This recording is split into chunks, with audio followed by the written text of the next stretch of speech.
Bueno, muy buen día. Mi nombre es Marcelo Isaías Dapelo. Soy acompañante terapéutico, soy licenciado en trabajo social, soy psicopedagogo y soy también profesor. Eh, También soy, como profesor de educación superior, soy profe en la Tecnicatura Superior en Acompañamiento Terapéutico, aquí en la provincia de Buenos Aires. Y coordino un espacio de inclusión laboral para personas con discapacidad que se llama Meraki. Eh, bueno, la presentación de mi trabajo libre hoy tiene por título La importancia de la educación sexual integral en el acompañamiento terapéutico, ¿no?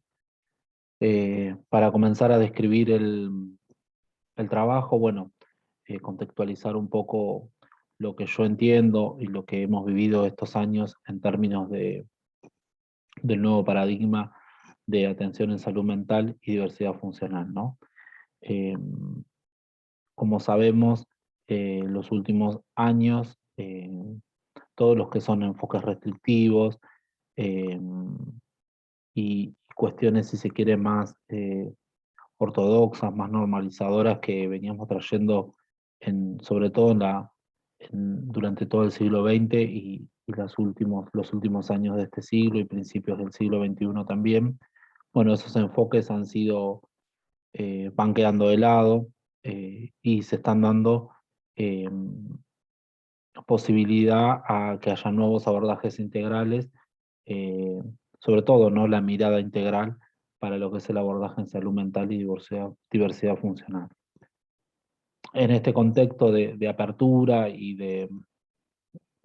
si se quiere, de nuevos paradigmas, surge la necesidad de contar cada día más con personal que tenga que ver con la salud, la educación y todas las disciplinas posibles que también hoy trabajan de manera transversal e integral, de que haya cada vez más cantidad de profesionales capacitados, ¿no?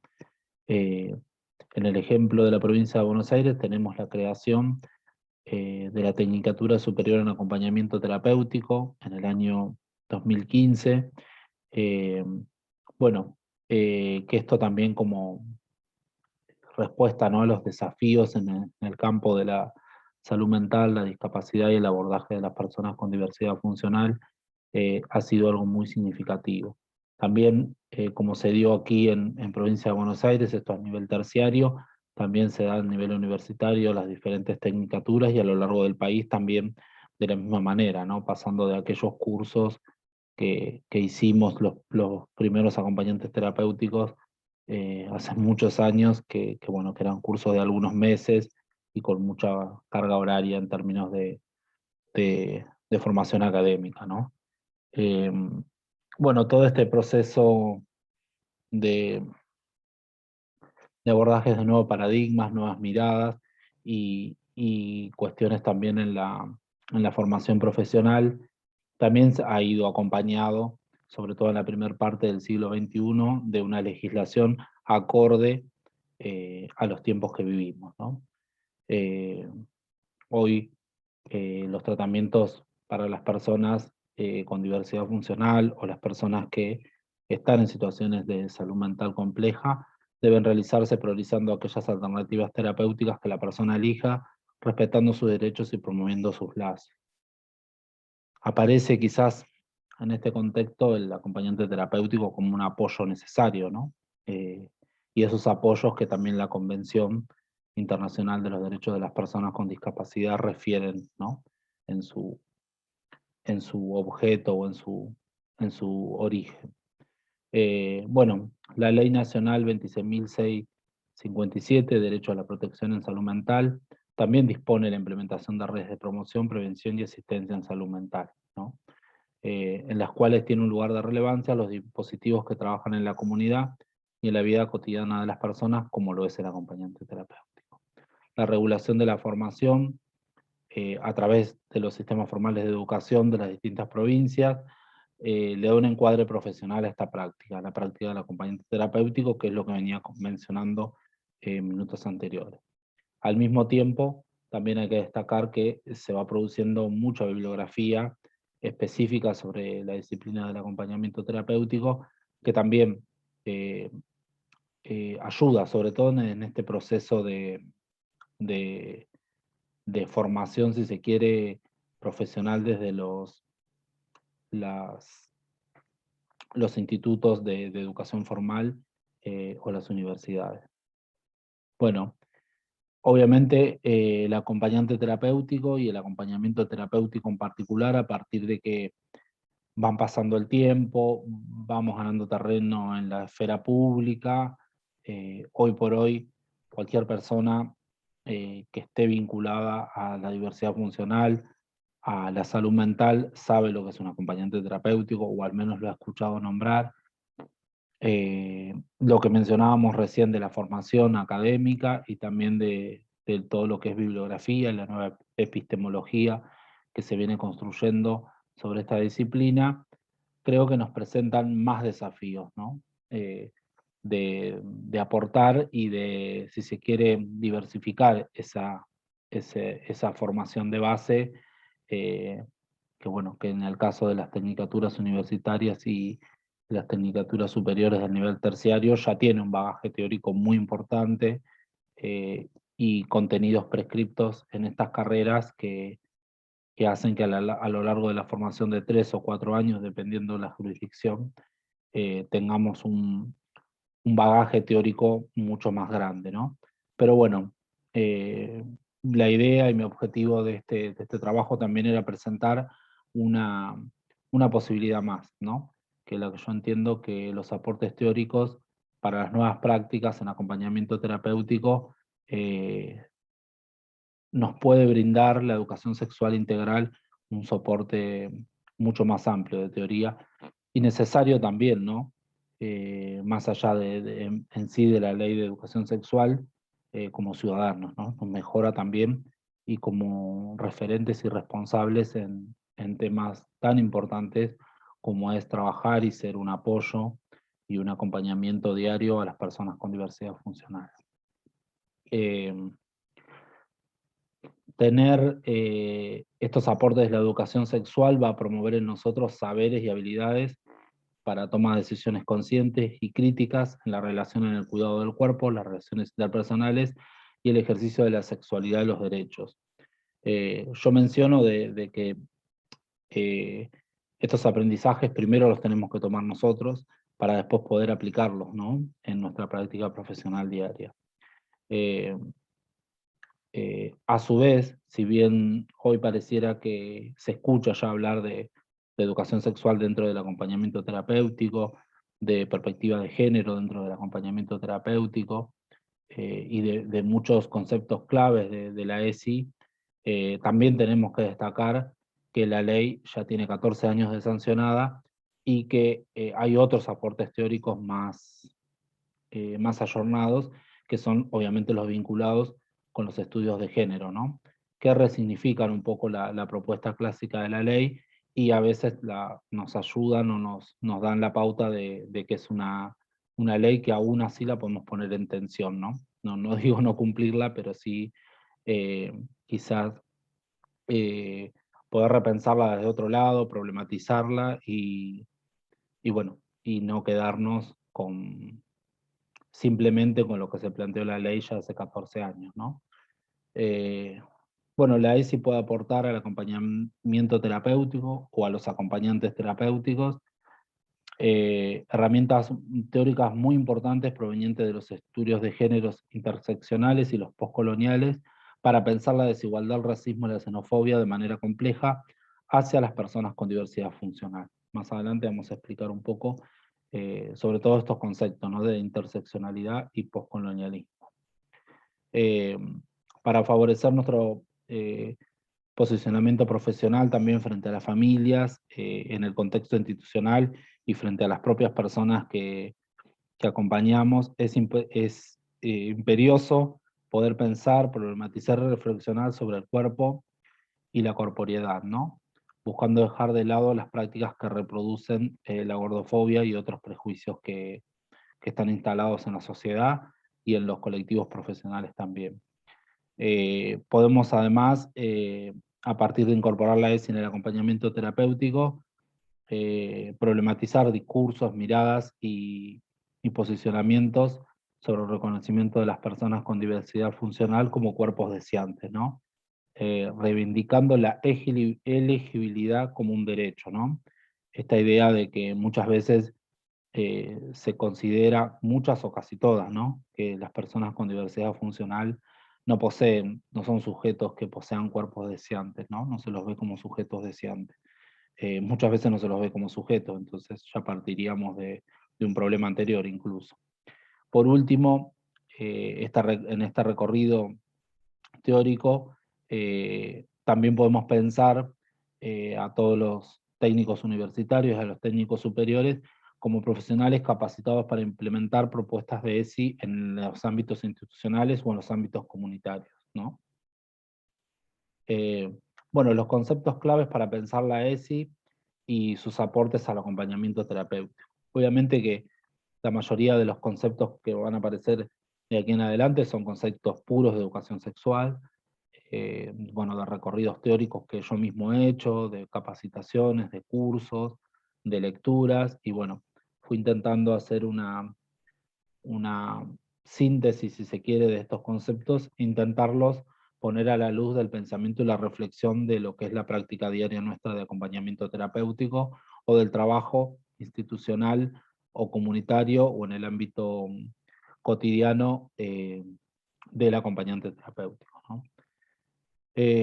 Bueno, en principio, pensar siempre en esta diferencia que culturalmente suponemos que se da entre sexo y género, ¿no?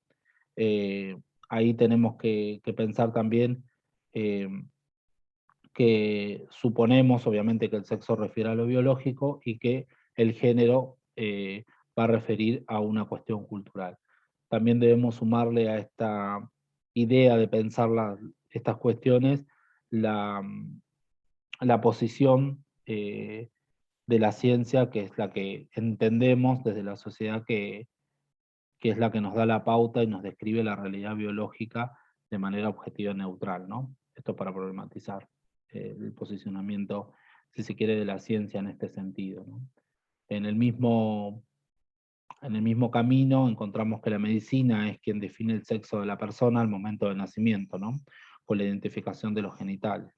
Y bueno, y socialmente también, ¿no? Tenemos esta idea ya de la ecografía, de saber el sexo biológico del bebé, incluso los rituales sociales, como por ejemplo los baby shower, y estas cuestiones, las fiestas de bebé, como se conocen, bueno, que son anticipatorias, que están ligadas a la cultura y que actúan como actúa la medicina, ¿no? En este caso, de definir el sexo de la persona a través de simplemente de si tiene pene o tiene vagina, ¿no?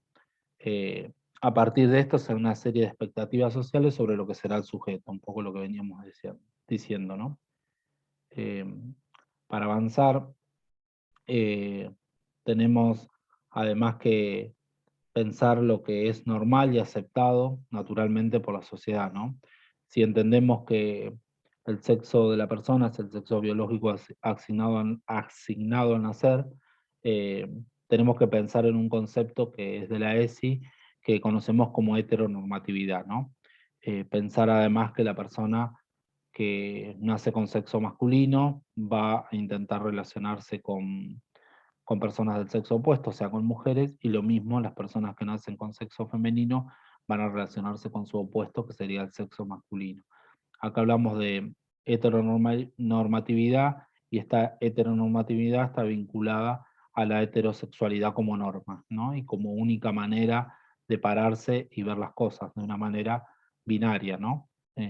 Como solemos conocer también otro concepto que es el binarismo de género, eh, en el que solo ubicamos género, varón y mujer, ¿no? Como dos posibilidades, por eso binarismo.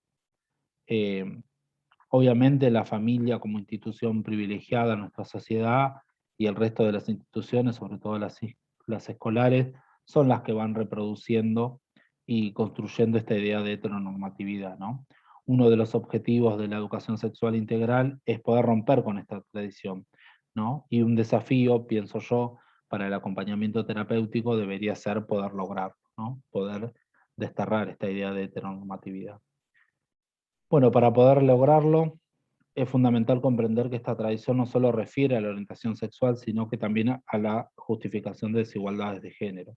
Y en la medicina, cuando esta normaliza, también colabora con la exclusión y la marginación, ¿no?, de las personas homosexuales, transgénero e intersexuales, ¿no? Es muy difícil que nosotros veamos una persona con diversidad funcional y que la podamos ubicar en un lugar que sea distinto al de varón o mujer, ¿no? Es muy raro. Yo nunca vi una persona trans con diversidad funcional, ¿no? Sé que las hay, pero bueno, no es algo habitual, podemos decirlo, ¿no?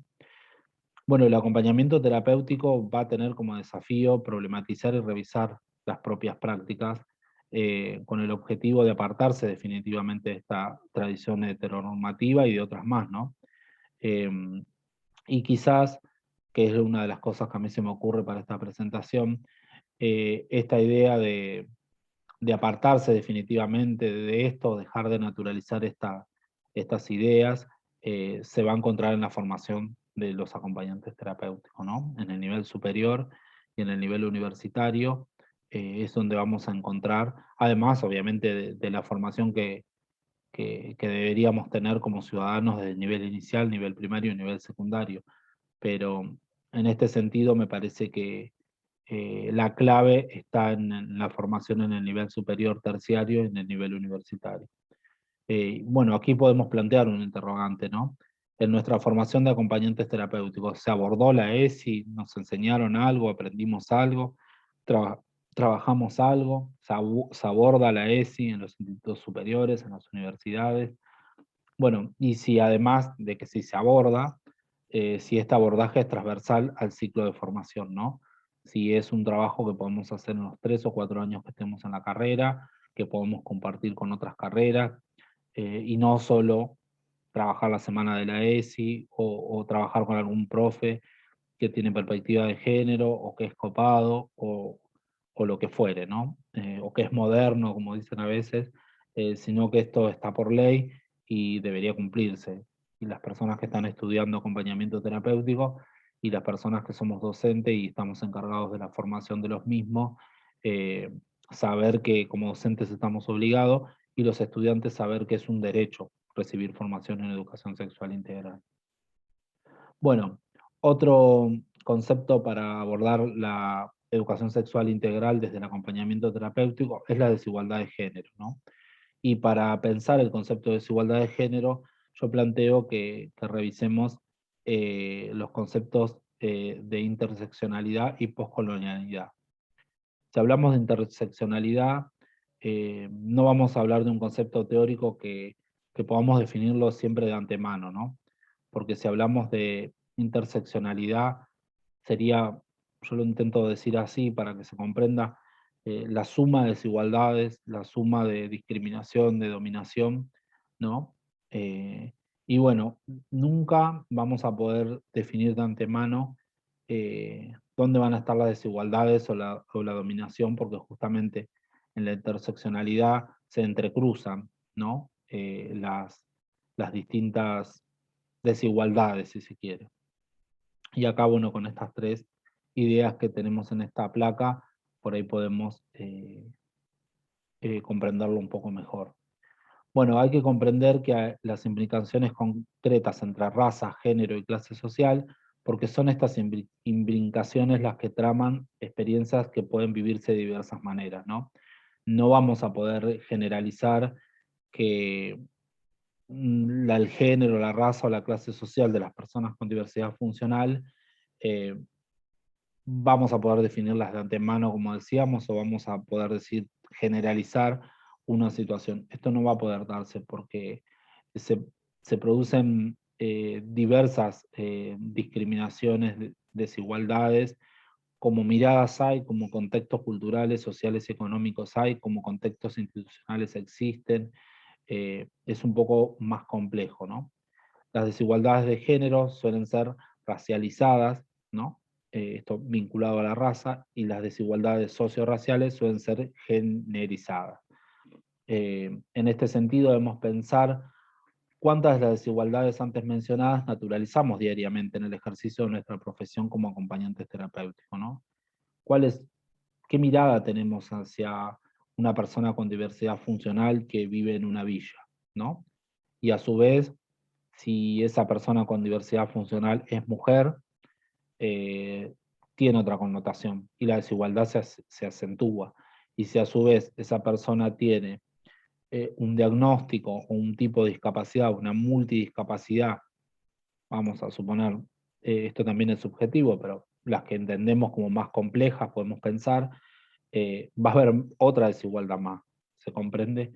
Eh, en ese sentido, es el sentido en el que intentamos pensar, al menos desde este trabajo que intentó presentar o que presentó esta mañana aquí, eh, desde el concepto de la interseccionalidad.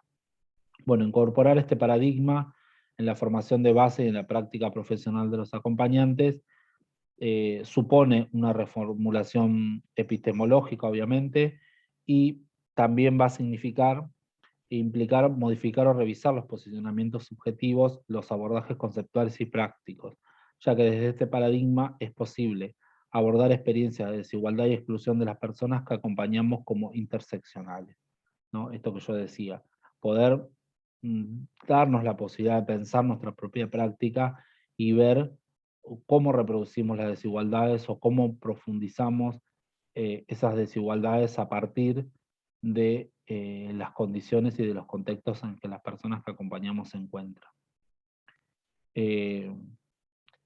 Trabajar desde un concepto interseccional implica dar un paso más en la visibilización de determinados grupos sociales, ¿no? Porque supone comprender esas invisibilizaciones en el marco de las relaciones de poder, dominación y exclusión, y evitar miradas simplificadoras, ¿no? Muchas veces no nos ponemos a pensar en el ejemplo que yo di, ¿no? Persona con diversidad funcional, de sexo mujer, eh, viviendo en un contexto de una villa, siendo aún, además estando en la villa, siendo pobre dentro de la villa, ¿no?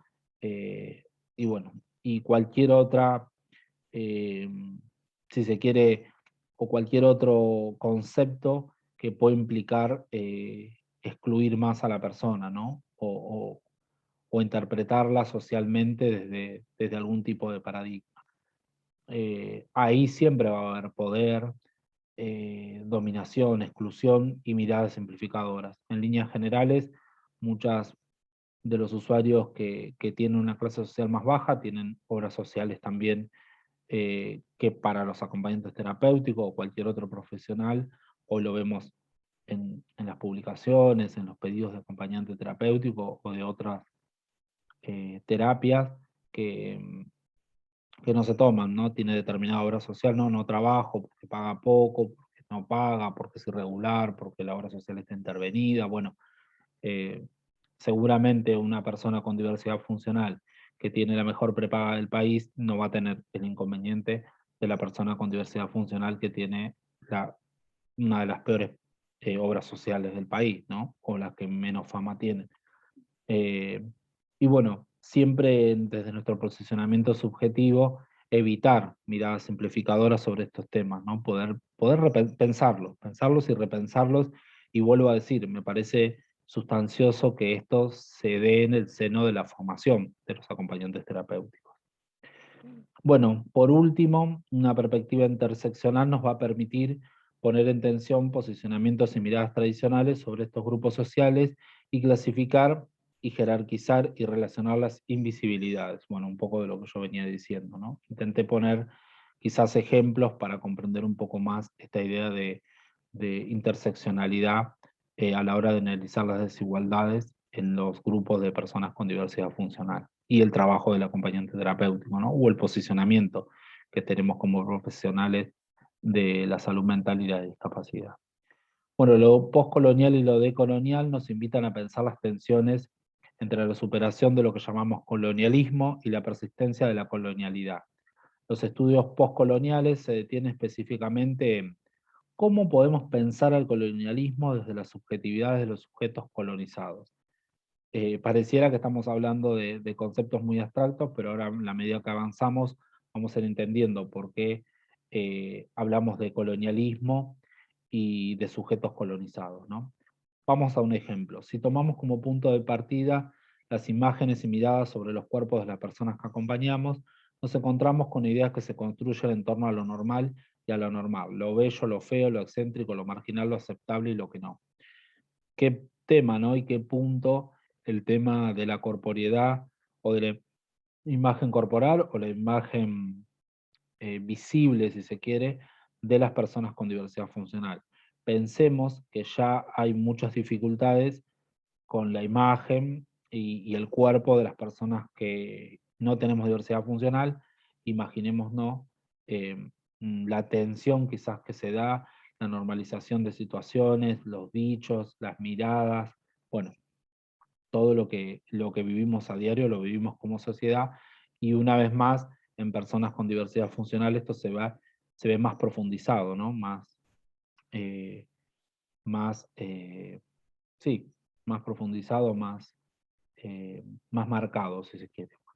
Poner en tensión y revisar estos posicionamientos desde el acompañamiento terapéutico nos va a permitir problematizar las representaciones dominantes y los estereotipos sobre sexualidad, cuerpo, identidad y los géneros, que responden a una lógica hegemónica, blanca y heteronormativa. Volvemos a lo mismo, ¿no? Eh, Nosotros siempre tenemos una mirada heterosexual o heteronormativa sobre los vínculos, sobre las personas, sobre las emociones. Eh, Tenemos una lógica blanca, aunque no se crea, con una mirada europeizada, ¿no? Por eso hablamos de lo colonial y lo descolonial. Eh, la mirada blanca es la mirada europea, la mirada del primer mundo, la mirada de que Sudamérica y Argentina en particular, bueno, son países de mierda, somos sudacas, bueno, esa mirada está representada en nuestra sociedad y a diario la reproducimos, ¿no? Y bueno, todo lo que tenga que ver con lo hegemónico respecto de la sexualidad, el cuerpo y las identidades, ¿no? Por último, si pensamos en los estereotipos en relación a los cuerpos de las personas que acompañamos, podemos mencionar a la gordofobia y al gordo-odio como categorías estigmatizantes. Vuelvo a decir, acá hablamos de las personas que acompañamos, pero la idea esta de estereotipos de cuerpos, la gordofobia y el gordo-odio existen para todas las personas, ¿no? Para mí, para ustedes que están ahí del otro lado, para sus padres, eh, y muchas veces las personas propias que son gordas son gordofóbicos, pero no necesariamente. Y vuelvo a repetir, como veníamos diciendo, también de las cuestiones interseccionales con el tema de las distintas dominaciones, exclusiones y discriminaciones eh, en personas con diversidad funcional y en colectivos de discapacidad, y son estos grupos sociales los que más afectados se ven, ¿no? Algunos de los elementos que nosotros podemos repensar en nuestras prácticas profesionalizantes o profesionales como acompañantes terapéuticos son, en principio, desarticular los discursos que se focalizan sobre una alimentación saludable. Esto no quiere decir, porque es un punto que trae mucha controversia, también esto lo trabajamos en escuelas de nivel medio, en escuelas secundarias, desde los equipos de orientación escolar, que me toca trabajar también por una de mis profesiones, la idea de kiosco saludable, de come fruta, come verdura, bueno, todos entendemos que hay dietas equilibradas, que hay, no sé si dietas, que hay una alimentación equilibrada, una alimentación saludable, que mientras más diversificada sea la alimentación, mejor la va a recepcionar nuestro cuerpo, pero muchas veces tenemos un discurso de, bueno, no comas chocolate, vivís comiendo golosinas, no comas tanta mayonesa. Si me estoy tratando de pensar ejemplos de la vida cotidiana, ¿no? Cuando incluso son cosas que nosotros mismos, siendo acompañantes o referentes en institucionales de personas con diversidad funcional, hacemos todo lo contrario, tampoco predicamos con el ejemplo, ¿no? Y sobre todo los comentarios, ¿no? Cuando una persona eh, y ya me estaría por ahí poniendo en esto de la patologización de la gordura, que es el punto que sigue, pero muchas veces cuando nos encontramos con una persona, si hemos bajado de peso, nos dicen, uy, qué flaco que estás, qué bien que estás, qué flaca que estás, qué bonita que estás, ¿no? A partir de cómo se ve nuestro cuerpo. Y esos son los tipos de prácticas y de discurso que tenemos que evitar, que tenemos que evitar. Las personas que tienen sobrepeso, que tienen obesidad, tienen que ir al médico, tienen que controlarse, pero no somos al resto de la sociedad los que tengamos que utilizar nuestro vocabulario y nuestra forma de comunicarnos para marcar situaciones que terminan siendo estigmatizantes, discriminatorias y sobre todo dolorosas para las personas, ¿no? Bueno, estuvimos hablando un poco de esto de poner en tensión los mecanismos de poder que patologizan la gordura. En este sentido, los medios de comunicación aportan lo suyo. Comprender y aceptar que los cuerpos gordos tienen derecho también al placer, a amar y a ser amados, porque también a veces las personas gordas se les da un valor distinto, ¿no? Desde lo afectivo, desde lo sexual, y se los pone en categorías que muchas veces son para reírse, que de algún modo aparecen como graciosas, ¿no? Bueno, este tipo de cosas. Bueno, como conclusión, a partir del recorrido en este trabajo, he intentado reafirmar la importancia de la educación sexual para el ejercicio y la práctica del acompañamiento terapéutico, sobre todo en la desconstrucción de miradas que hoy muchos de los acompañantes terapéuticos sostienen, perdón, sobre cuestiones ligadas a la desigualdad de género, el cuerpo y la corporeidad, con una perspectiva sostenida desde la interseccionalidad y la poscolonialidad. Yo la invitación que hago es a pensarnos, quizás después lo que tenga la posibilidad de escuchar esta ponencia, este trabajo, de que pensemos, ¿no? Cómo abordamos y cómo, sobre todo, cómo nosotros nos posicionamos y cómo vemos las cuestiones ligadas a la desigualdad de género, ¿no? Todo lo que tiene que ver con el cuerpo y la corporeidad, ¿no? Cómo marcamos esto de no comas tanto, te serviste mucho en ese plato, ¿no? Estás más flaco, estás más gordo, bueno, has cambiado, todo ese tipo de cosas que decimos. Y estos son algunos de los temas, ¿no? Que se pueden tratar. Realmente mi idea es seguir escribiendo sobre educación sexual y acompañamiento terapéutico, y como bien digo, hay muchísimos temas más para hablar. Por último, decir que yo desde mi profesión también docente, como profesor en la Tecnicatura Superior en Acompañamiento Terapéutico aquí en Provincia de Buenos Aires, eh, trabajo la educación sexual con mis estudiantes, trabajamos en talleres, trabajamos también en proyectos de extensión, actividades de extensión y actividades de investigación referidas a estas cuestiones. eh, y, y bueno, se trabaja con talleres, animo a los estudiantes a que puedan tener una capacitación y una reflexión sobre la posibilidad de ellos como técnicos superiores, poder llevar adelante talleres, no solo de educación sexual integral, sino de todo tipo de talleres en, en sociedades de fomento, en centros comunitarios, en, no sé, en grupos y asociaciones ligadas a víctimas de violencia de género, eh, en hogares de tránsito, ¿no? En, en todo lo que nos podamos formar, porque a partir de tener una formación y un paso por el nivel superior o el universitario, vamos a tener las herramientas, obviamente todo el bagaje teórico que necesitamos, y si tenemos la posibilidad de en algunas materias trabajar las cuestiones de formarnos para poder dar talleres y formarnos con estas perspectivas, va a ser muy interesante. Así que bueno, de mi parte, agradecer a la organización del Congreso la posibilidad de participar y de presentar el trabajo. Y bueno, espero que les haya gustado eh, esta presentación. Así que bueno, un buen día para todos y bueno, muchas gracias.